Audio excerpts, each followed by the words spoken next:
ScouterStan. Thanks for joining us on our special, what we call the Heinz 57 series. This series is specifically designed for you so that you can catch up with episodes. It's a terrible pun. Anyways, sorry for the dad joke, but that you can use that. I often use it. This is something I'll let you know. If I'm on a hike and we have radios, I always say, hey, code 57 for the back of the line.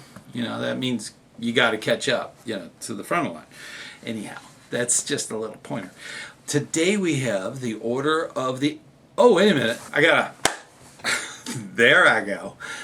We got an Order of the Arrow series coming up. There's 4 episodes, so you got to stay tuned. A lot of times in scouting, scout leaders often think that the OA is in competition. That is not the case. The Order of the Arrow is scouting's official honor society. It's not a matter of agreeing with or interacting with. It is. Okay? I don't understand some adult leaders that have this opinion. Now, granted, that's fine. They can have their opinions, but it should not carry over to the youth. Their experiences may be totally different. Okay? So that's something to understand. The Order of the Arrow Brotherhood is an association of scouts with cheerful service in mind. Even though some leaders may have the opinion that it's just a work organization. And yes, OA members, we do a lot of service for our community, for our camp. Those are things that we do. But we do it with a cheerful heart. And we learn and have fun along the way. So it is work, we do stuff, but it's service to others. And isn't that a part of our scout oath, to help others at all times? It is all interrelated.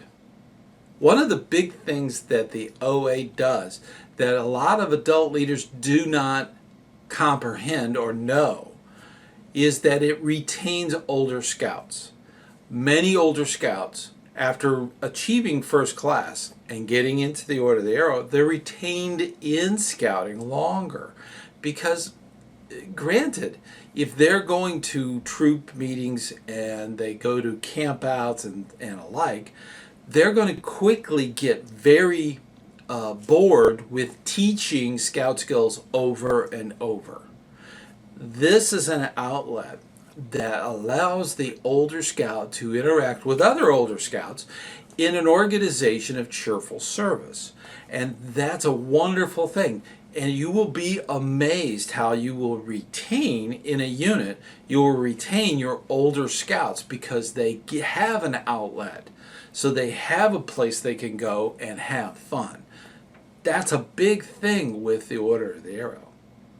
Crews and troops that have representation, a youth representative of the OA, always putting out there about the Order of the Arrow and talking about that. That should not be perceived from the adult leaders as competition. It's not. The duty of all Order of the Arrow brothers is to do service with their unit. That is the primary, is their unit, their chartered organization. That is primary. OA is secondary. So it's not a competition. So adult leaders, you need to understand that's not what that's about. Over 80% of the Eagle Scouts are able to become Eagle Scouts because they stay involved in scouting longer. That's what the Order of the Arrow does. It gives you that opportunity to do more on a unit level. The first step in every unit should be that they have an election every single year. Every year there are scouts that achieve the requirements to become eligible for the election. So as an adult leader, you need to make sure that you're in contact with the people to organize this election. Now, this may be a little odd because it is youth organizing with the senior patrol leader, and that all needs to be cleared through, of course, the scoutmaster and all of the other leadership within your unit. If this does not occur, it's important that the scoutmaster or the crew leader to definitely get out there and contact the chapter or the lodge advisors and make sure that they're on the list to be called. Contact information changes all the time. So it is important to make sure that they have your contact, your email, your phone, all of those things. They need to have all of that information so that they can arrange an election. Now, I did cover before a lot about the OA, about the whole process, and I'll put a link up here so in case you missed it, there it is. There is a 3-part process to inductions. The first thing is the election. The second thing is what they call out or tap out. That's when the scout that has been elected has been notified. And then, of course, the ordeal. So it is a 3-part process, but you have to start the process. So make sure your contact information is up to date. Whenever you are planning for the year, and I have another video on planning seminars, I'll put it up there again. Planning seminars are important that you look at the schedule for the Order of the Arrow so that your older scouts will have an opportunity to participate in the Order of the Arrow. If you're scheduling campouts every time that they're doing an activity, you're messing up with that process of retaining your older scouts. Troops have a position for an adult leader to actually be the advisor to the representative of the unit. So definitely look into that. They can work together to make sure that all the schedules and inductions and all that stuff is kept up to date with the unit. Now this is important. Cub Scout leaders, you hung in there because you're going from Cub Scouts to a troop. So that is a very important step. You need to understand a little bit about the Order of the Arrow. The Order of the Arrow is for the older scouts so that they can participate in activities with older scouts and learn more leadership skills. Every single den chief that's in the Order of the Arrow should make a point to visit a pack and talk about the Order of the Arrow. This is something that Cub Scouts absolutely go nuts about. Okay, they love this stuff, and we need to get them interested and keep that interest. Super important, so that when they go into a troop, they can also participate in the Brotherhood of the Order of the Arrow. Now, Cub Scout leaders, you are allowed to wear the flap if you are a member of the Order of the Arrow. Totally fine on a Cub Scout leader's uniform. Now, of course, Cub Scouts, they're not the right age and they're not in a troop and they haven't qualified as first class. They obviously do not. So it is important that that is distinguished and left open on your uniform as an adult leader. Now, adult leaders are elected by the troop or the pack committee. That's who actually elects the adult leaders. And they go through the exact same process that all the other scouts do. Now, here is one of the strangest things. I actually have had comments left here on this channel talking about how a scout was forced into joining the Order of the Arrow. That doesn't exist. I'm sorry. That is just not factual. Membership in the Order of the Arrow is optional. So many people want to get into the order that it is a difficult process, but it's doable. But you're never forced. You may be peer pressured. You may think you're being pressured. That's probably what it was. You're never forced. You do not have to participate. You can choose not to. But if you make that choice, you are a trusted leader, and you need not to prevent others from participating in something that they could derive great joy out of the brotherhood of the Order of the Arrow. And of course, if you do not want to participate in the Order of the Arrow, that's okay. You can take your flap off. You do not have to wear your sash. Those are that's your property. Okay? So if you were to throw it away or something, that's yours. It's a free thing. You can do it and you can be and participate. But believe me, the Brotherhood will be glad to have you back if you ever change your mind. So, with that being the case, I tell you, the Order is one of those wonderful, wonderful things. And I enjoyed participating in the Order and seeing the youth become adult leaders of the future. That's what I really enjoy. See, I told you, they don't steal scouts. That is one of the big things. They do adventures for your older scouts. Your older scouts can go and do these great adventures. And more on that subject, they do high adventure. So let's hear more about it. I tell you what, the Order of the Arrow has so many little things going on, and it is great. It's how we retain older scouts. And there is a core value in the Order of the Arrow. It's called service, cheerful service. That's something we really believe in. It's something we do. We actually put that in action through high adventure. Now, high adventure started back in 1985. That was something that started as a trail crew out at Philmont. But there's been different testings and, different projects. We're not exclusive to high adventure projects, but that's something that we've been doing for a great deal of time.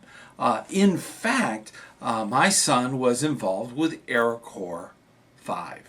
Back in 2008, my son joined up AeroCorps 5. This is actually his work helmet. It was in a box. And Dan went off to AeroCorps 5. They branded in the back of his working helmet. And I'm so proud of this kid of mine. And I tell you, that's so cool. He worked on the Virginia route. So if you're an alumni, you probably saw him out there clearing horse trails. Now, the neat thing about it is they got to go out west. This was actually up north. It was in Virginia. But all different parts of the country. That's why they called it AeroCorps 5. It wasn't, there's no 4, there's no 3. AeroCorps 5 meant there were 5 areas throughout the United States where they were working.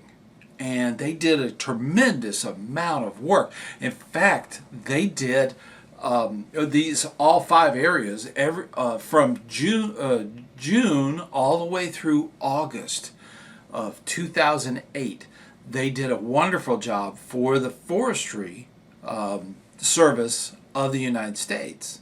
The 5,000 scouts, Arrowmen brothers, went out and did, that's another reason they called it AeroCorps 5, okay?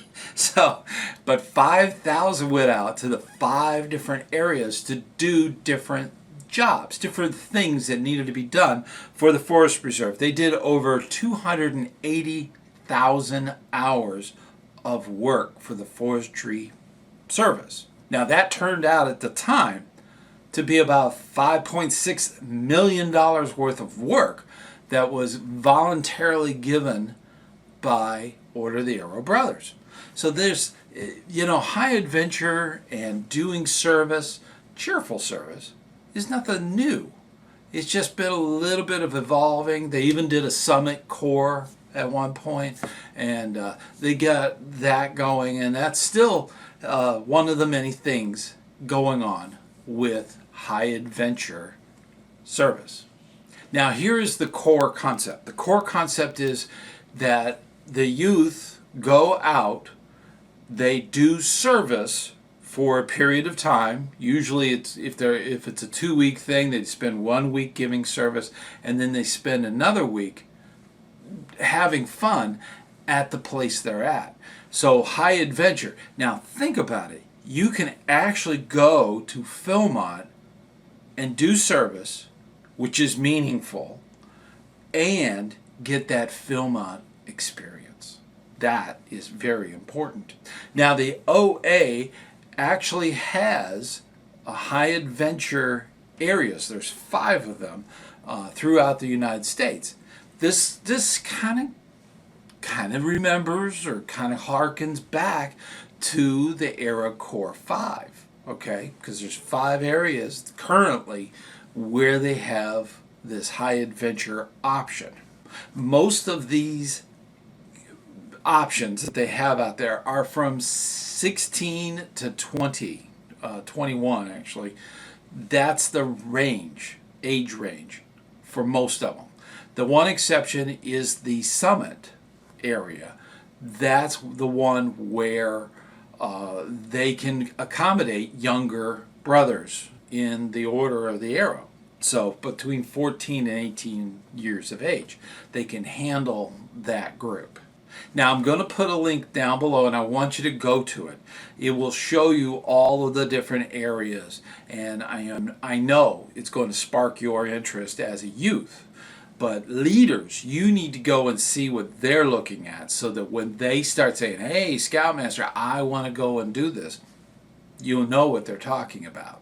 The first one they have up there is the Ocean Odyssey. Now this one is down in the Florida Keys. The next is the Summit Experience. This is the one up in West Virginia at the Summit, where you can actually do a little bit of work and enjoy the camp. And of course, the old trail crew out there at Philmont. That is an experience. You definitely don't want to miss that, especially the young people. They don't want to miss that. That's amazing. The Wilderness Voyage. That's up in our northern tier at the canoe base. They actually have a wonderful high adventure thing. And the last one is kind of international. It's Canadian Odyssey. That's something that's kind of new, but that is a big possibility where scouts who have a passport can go and travel and get to those different places. Now, that being the case, the one thing that when you're in the high adventure, when you've signed up for it and everything, you have to take care of your own transportation, and your cost is almost half of what it would cost if you went with a contingent, because they're using that sweat equity of you working a trail for a period of time for that reason. So that's something to seriously consider if you're on a budget or just can't afford the huge big package that's out there. This could be a great option. Older scouts doing those kinds of adventures get hooked in scouting, and they stay in scouting. That's the wonderful thing about it. And they get to do these high adventures and do incredible things. That's something we need to encourage. Now, a lot of times we get confused between what is a chapter and what is a lodge. Now, there are similarities between a lodge and chapter, just like a council and districts. And a lot of times the chapter is divided off by district. Now, sometimes there's exceptions to every rule, okay, as far as how that structure works. But a lodge has many chapters. That's how that works. It's a lot like a Cub Scout pack has a lot of dens, or a scout troop that has a lot of patrols. There is a structure there. Now, in a lodge, there is a youth that's in charge of the group. In a lodge, that youth takes care of all of the chapters within the lodge. That youth is a lot like a senior patrol leader, only on a larger scale. A chapter, on the other hand, is a lot like a patrol. It's a smaller grouping, usually district-based, and they have a chief that runs that. And they report back to the lodge council. So that's how that structure is maintained. Now, all of this is youth-run, youth-led, and adults are advisors. There are advisors in the Order of the Arrow that help the youth do their job. And in a lodge-based thing, they do a lot of the decisions on what they are going to be doing for the year.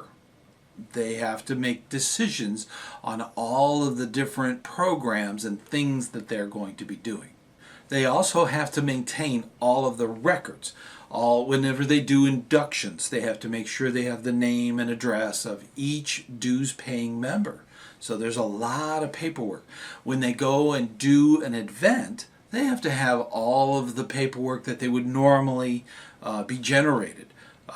That's super important for the council and lodge to handle.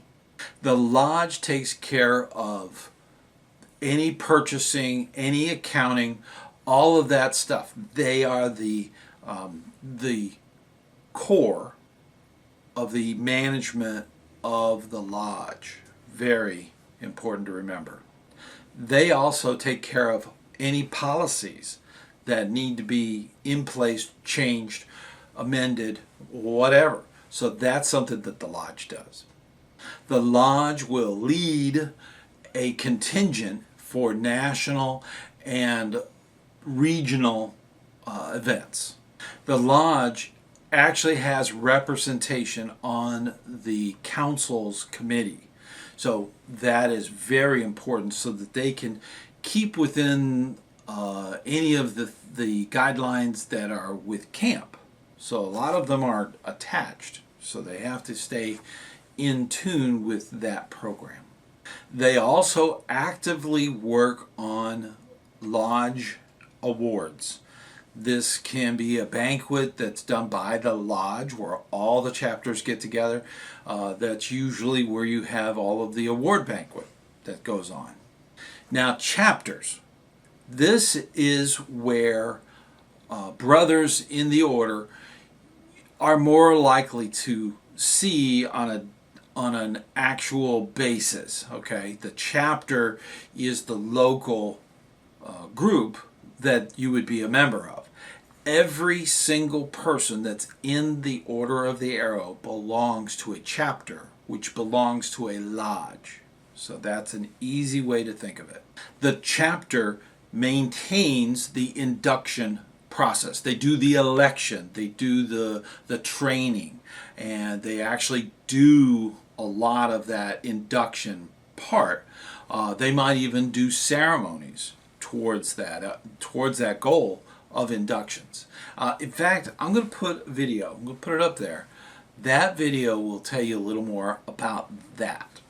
The local chapter has meetings, and they will usually be attached to a round table, which is a district thing. So that's important. You have to know when your meetings are, and I highly recommend going to them. All Arrow brothers should go to their meeting. Now, they also support ceremony teams. There are a lot of different kinds of ceremony teams.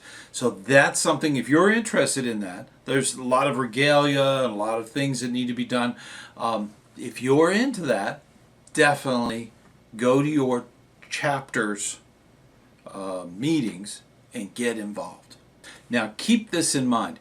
Every single chapter in a lodge, and every lodge throughout the United States, we are known as cheerful service.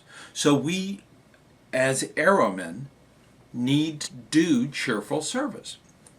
Your chapter should be doing, at a minimum, 2 projects for the community as the Order of the Arrow. So this is something that your chapter needs to be doing. Another thing that chapters often do, they are supportive of the lodge agenda. So if the lodge has a big induction and they have to have multiple ceremonies, chapters will step up with their ceremonies team and jump in and do some of those ceremonies for the lodge. So that is very important to keep that in mind, that chapters work with their lodge. As we know, there are a lot of chapters that are enormous. And because of that, they may be thought of in a way that might be thought of as a miniature lodge. When they're really big, they have a lot of different activities, a lot of different things that are going on, a lot of facets. And that becomes even more supportive of the lodge. And as a whole, it actually keeps it all together.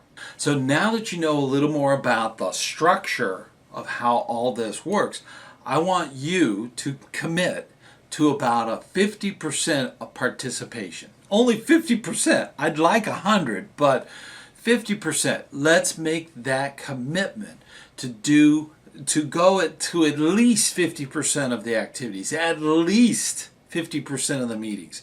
If we did that, chapters and then lodges would do even better. So I want you to make that commitment. Now, did you really think about that? That's one of those wild things. That is just amazing. Now, one of the another great opportunities that youth and adults get involved in is Elangomat. That's something too.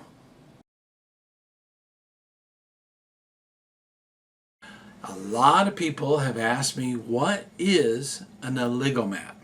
Now, an Elangomat, that's how it's spelled, okay? And there's many different pronunciations because it is actually Lenape, which is the Delaware native language that's out there. And the term Elangomat is actually something that means friend.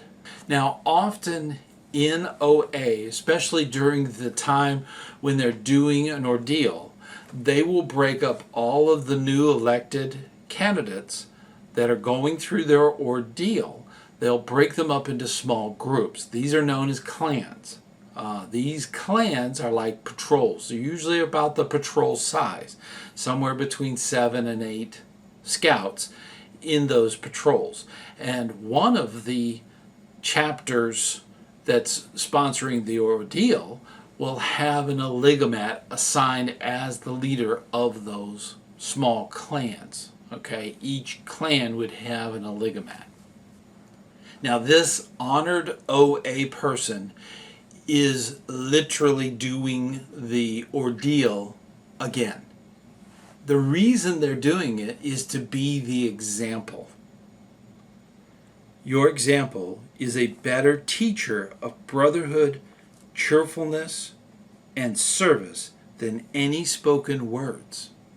The lodge and the chapter provide training for the Elangomat so they can fulfill their role as being that role model for their clan.